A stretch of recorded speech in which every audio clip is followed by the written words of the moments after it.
So I guess with all the interest in new therapies in bladder cancer, there is a very quick increase in the number of clinical trials available, and that can often be a way that patients can access medications that might not be available or funded by the government. So immunotherapy is part of a lot of those trials. The benefits to clinical trials is that it does allow you early access to those medications that you couldn't otherwise get access to.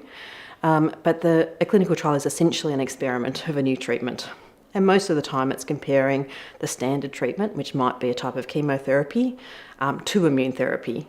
And as a patient going on to those, you won't know which treatment you're getting sometimes. So occasionally that you are told which treatment you're getting, but a lot of the time everyone's blind, including the doctor, to what you're actually getting, so that there can be a true comparison of the two treatments. Other benefits could be is you tend to get very close follow-up. So that can be that you might see the doctors and the nursing staff more often. You'll often get a care coordinator who makes sure that you turn up to your scans and your blood's on time and everything's done in a very orderly fashion. And it's actually been shown that people that participate in clinical trials tend to have a slightly better outcome. Whether that be because they're possibly the kind of person who wants to actively look for other treatments, or does it mean having extra treatments are better? We're not sure. But they're not for everybody. It can be that some people are quite nervous about the prospect of getting a treatment that might not yet be proven. And I know there's always a question about what happens if I get a placebo or I don't get a real drug. And there's not many trials that are done like that anymore, unless there's no other option. So if you've had 3 or 4 different chemos and there's nothing else that you can have other than a trial, sometimes that might be compared to placebo because there's not another treatment available anyway. But the majority of the time it would be compared to what the normal treatment is now. So I think there's far less of those placebo trials being done.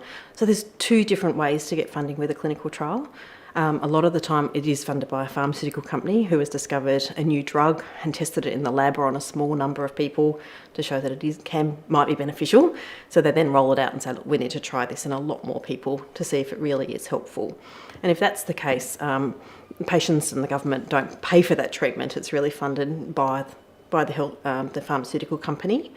If some of the treatment is a standard chemo, then that would just be funded as per the normal mechanisms by the government. But the trial drugs would not be at any cost to someone being involved. So there's not really a lot of out-of-pocket costs for a patient going on a trial, and in fact sometimes there's less. Predominantly people would get onto a clinical trial through discussion with one of their doctors, usually one of the oncologists. Sometimes the surgeons might be involved in the earlier stage trials, or patients are becoming very researched and aware themselves, and sometimes people come to see me and will say, I've read about this trial, what do you think? And because there's such a rapid turnover and they're different at every single centre and hospital, we might not always know exactly what was just became available 2 weeks ago at a different centre to where we work. But most of the time it's that I kind of think in advance. You're seeing someone having their first line of chemo and you think, oh, okay, there's a point that this might not be working anymore. And you start to do a bit of research and reading and what might be next, and trying to bring those discussions in while they're still having, their first round of treatment. But they do change very frequently. People do travel interstate and overseas for clinical trials. It may well be something that the doctors in Sydney that we might not actually know a hell of a lot about.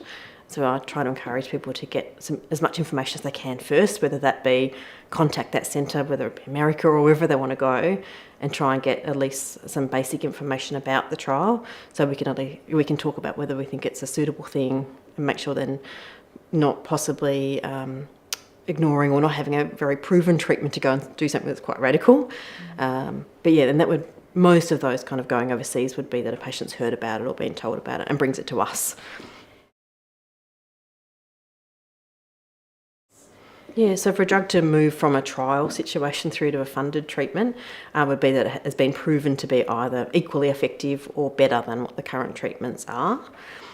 Usually that's in something what's called a phase 3 trial, and phase 3 is when you're testing 2 drugs basically head-to-head, one against the other, and quite often that is an international trial where many countries would be involved. And you'd usually need at least a couple of years of follow-up beyond when the treatment was to say, look, yep, this treatment was more effective or is equally effective. And then the government will look at whether unfortunately often comes down to the cost, still a cost effectiveness. Is this treatment, how much better is it? But is it a lot more expensive? Really, once something's been proven to be considerably more effective, it can still take a year or 2 for that to become available as something that we can prescribe for someone